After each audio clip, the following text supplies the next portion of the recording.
साथियों,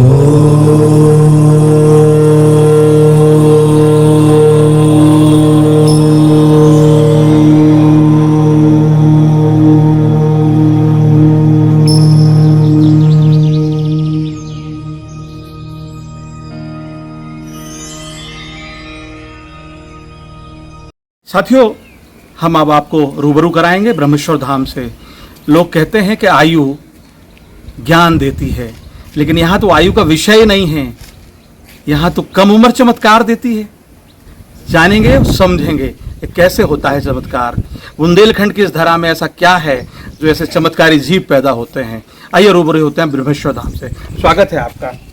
जय श्री राम, जय ब्रह्मेश्वर धाम की। आपकी अद्भुत आवाज़ में जो आपका परिवार जुड़ा पड़ा है, इसके लिए हम बहुत बहुत धन्यवाद देते हैं सर। सबको साधुवाद, सभी को जय श्री राम, जय श्री राधे। ब्रह्मेश्वर जी, विगत 2 वर्षों से आप लगातार दरबार के क्षेत्र में काम कर रहे हैं और कथाएं कर रहे हैं, जनहित में धर्म प्रचार कर रहे हैं। आखिर दरबार में जो लोग आते हैं वो किस आशा और व्यवस्था के साथ, वो किस सोच के साथ आते हैं? देखिए, दरबार ये कोई बिजनेस का केंद्र नहीं है, दरबार एक आस्था का केंद्र है। और दरबार में जिसकी भी जो दैहिक, दैविक, भौतिक आदि तापों से दरबार के माध्यम से श्री हनुमान जी महाराज एवं बालाजी सरकार उनके कष्टों का निवारण करते हैं। अब दरबार का जो समय है वो अभी मुझे केवल 2 वर्ष हुआ है। पूज्य गुरुदेव भगवान के आशीर्वाद से 2 वर्ष से मैं दरबार लगा रहा हूँ। कथा के लिए तो जब मैं 13 वर्ष का था तब से मैं कथा प्रारंभ भगवत चर्चा में लग गया था। लोग बताते हैं कि लोगों को आपके यहाँ आके जल्दी रिलीफ मिलता है। कुछ ऐसा आपका काम है कि आप 1 हफ्ते में लोगों को रिलीफ देते हैं, नहीं तो कहीं जगह पे 21 हफ्ते भी लग जाते हैं? देखिए, ऐसा है कि ये तो परमात्मा की कृपा है, और मैं यहाँ वहाँ ज़्यादा ना ध्यान देते हुए, मोह माया में ना फंस करके केवल मैं परमात्मा के भजन पर ध्यान देता हूँ, परमात्मा पर ध्यान देता हूँ। और जब मैं परमात्मा के चरणों पर ध्यान देता हूँ तो वो मेरे भी ध्यान देते हैं। तो मैं अपने लिए जीवन के लिए कुछ नहीं मांगता। अगर कोई बेचारे दुखी भक्त आते हैं तो उनके लिए केवल प्रभु से मांगता हूँ कि हे प्रभु, आप ये समझिएगा कि ये भक्त अपने लिए तो कुछ नहीं मांगा, पर आपसे मैं एक शब्द इनके लिए ज़रूर मांग रहा हूँ। और यदि वास्तविकता में मैंने आपकी सच्चे मन से श्रद्धा की है तो इस भक्त को ठीक कर दीजिए। परमात्मा ऐसी कृपा करते हैं कि उनको ठीक कर देते हैं। लगातार बुंदेलखंड में लोगों का आवागमन हो रहा है, पूरे देश से लोग आ रहे हैं सिर्फ इसलिए कि यहाँ पर चमत्कार के नाम पर एक भरोसा मिलता है जो आस्था को लेकर लोगों को सुरक्षा देता है, जिसको लोग अब जीवन भर ढूंढते हैं कवच के रूप में। वो आपके दरबार और आपकी सुरक्षाओं से मिलता है। आप बुंदेलखंड को किस रूप में देखना चाहते हैं? क्या चाहते हैं सरकार से कि क्या परिवर्तन हमारे ज़िले के लोगों के लिए ज़रूरी है? क्या व्यवस्थाएं हैं कि आप उनसे अपील करें कि वो इस ज़िले में परिवर्तन लाएं? देखिए, परिवर्तन तो ऐसा है, मैं यहाँ से यही मेरी सोच है कि बुंदेलखंड, देखिए हमारे परमात्मा परमपिता परमेश्वर भगवान श्री राम ने बुंदेलखंड में सबसे ज़्यादा वनवास के समय में जहाँ पर समय दिया तो हमारे बुंदेलखंड में समय दिया। और आज हमारी बुंदेलखंड की जो अधिष्ठात्री देवी हैं वो श्री मंदाकिनी मैया हैं। आज हम लोग चित्रकूट धाम जाते हैं, बुंदेलखंड में हमारे चित्रकूट धाम आता है। हम कई स्थानों पर ऐसे बुंदेलखंड में जाते हैं तो वहाँ पर हम देखते हैं कि जल में कितना गंदगी रहती है, वहाँ पर किसी साफ़ सफाई का कोई नाम नहीं है, परिक्रमा में किसी भी प्रकार की साफ़ सफाई का कोई नाम नहीं है। तो हम उनसे यही प्रार्थना करते हैं कि जिस प्रकार से हम अपने कमरे को साफ रखते हैं वो भी हमारा एक कमरा है, एवं और परमात्मा के स्थल को साफ और स्वच्छ रखें।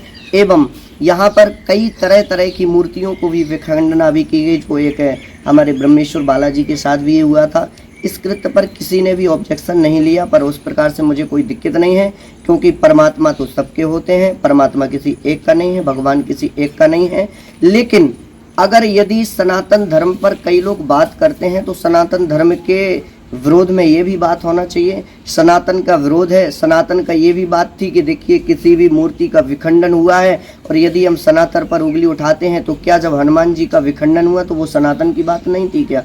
उस पर किसी ने ऑब्जेक्शन, तो मैं नहीं चाहता हूँ कि यदि अगर हाँ हम सच्चे हृदय से अगर सनातनी हैं और उसमें लगे पड़े हैं तो कहीं पर भी किसी भी जाति में, किसी भी संप्रदाय में यदि परमात्मा के खिलाफ कोई बात आती है तो हमारे पूरे हिंदुत्व को क्या, हमारे पूरे विश्व को खड़ा हो जाना चाहिए। हम उससे यही मांग करते हैं। ब्रह्मेश्वर धाम के नाम से आप लगातार बुंदेलखंड क्षेत्र में काम कर रहे हैं। आपने पहले एक स्थान भी चिन्हित किया था जिसके बारे में आपने उल्लेख किया कि वहाँ पर मूर्ति के साथ विघटन हुआ और उस मामले में लोगों ने बात नहीं उठाई। और जो लोग हिंदुत्व को एकजुट करना चाहते हैं, राष्ट्र हिंदुत्व करना चाहते हैं और उस विषय पर बोलना नहीं चाहते, ये बहुत दुखद है। आपने बात रखी। मैं ये कहना चाहूँगा कि लोग जब दुखी होते हैं तो वो ढूंढते हैं। दरबार के बाद कोई ऐसा स्थान जो आपने चिन्हित कर रखा हो जहाँ परमानेंट लोगों की सेवा को हमेशा समय दे सकें, ऐसा कौन सा स्थान आपने चिन्हित कर रखा है? अभी देखिए, अभी मुझे पूज्य गुरुदेव भगवान से अभी आज्ञा नहीं मिली है और गुरुदेव भगवान ने मुझे समय दिया है कि गुरुदेव भगवान श्रावण माह तक ये मुझे बात पक्की बता देंगे और क्लियर कर देंगे। अभी मुझे पूज्य गुरुदेव भगवान के आदेशानुसार ही मैं कोई कार्य करूँगा। अभी पूज्य गुरुदेव भगवान का ऐसा कोई आदेश नहीं था। तो मेरा तो जो हमारे पिताजी की जन्मस्थली थी, अभी हम वहीं पर रहते हैं, लवकुश नगर में रहते हैं। तो वहीं पर जो भक्त आ जाते हैं बेचारे दुखी रहते हैं और दुखी आकर के जब घर पर पहुंचते हैं तो हमें भी लगता है कि बेचारे दूर से आए हैं तो इनको जरा परमात्मा के चरणों तक ले जाएं। तो जो टूटा फूटा सेवा बनती है तो उनकी करते हैं। अभी किसी भी प्रकार का देवस्थान नहीं देखा गया कि यहाँ पर ब्रह्मेश्वर बालाजी का दरबार लगेगा। और हाँ, लगेगा जरूर। अभी किसी भी प्रकार का स्थान चिन्हित नहीं हुआ है। जैसे ही स्थान चिन्हित होगा और जल्द से जल्द होगा, आप सबको सोशल मीडिया के माध्यम से सबको जानकारी पहुंचेगी। आपने अपने गुरुदेव के बारे में अपनी बात रखी कि उनके माध्यम से आप तक कोई सूचना प्राप्त नहीं हुई है। आप अपने गुरुदेव का परिचय भी सार्वजनिक करें और आम जन तक पहुंचाने का काम करेंगे, पता चलेगा किनका आशीर्वाद आप पर निरंतर प्राप्त है। अपने गुरुदेव का जरूर परिचय करें। जय हो। वैसे तो उनको मध्य प्रदेश में क्या, भारत में क्या, विश्व में हर कोई जानता है। श्री श्री 1008 श्री श्री फंडोखर सरकार स्वामी श्री गुरु शरण जी महाराज, जिनका मैं कृपा पात्र हूँ, जिनका मैं शिष्य हूँ और गुरुदेव भगवान के आशीर्वाद से ही ये दिव्य दरबार लगाया जाता है। हमारे हाथीवान सरकार इष्ट हैं एवं गुरुदेव भगवान के आशीर्वाद से अभी तक ये दरबार रहा है और आजीवन तक, जब तक ये ब्रह्मेश्वर बालाजी का दरबार चलेगा, पूज्य गुरुदेव भगवान के आशीर्वाद से ही चलेगा। निरंतर आप समाज सेवा के लिए दरबार के माध्यम से काम कर रहे हैं। हम आपसे अंत में ये जानना चाहते हैं, चूंकि हम निरंतर आपसे अब जुड़ते रहेंगे और निरंतर आम जनता तक आपको पहुंचाने का काम करेंगे, देशों दुनिया तक पहुंचाने का काम करेंगे, कि ताकि लोग आपसे जुड़ें और अपनी समस्याओं का समाधान करें। देखिए, दरबार तो ये एक बहाना है। हमारा मेन उद्देश्य तो है कि प्रभु श्री राम के चरणों तक लोगों को पहुंचाना। दरबार तो एक हमारा बहाना है। दरबार कोई हमारा मेन उद्देश्य नहीं है जीवन का।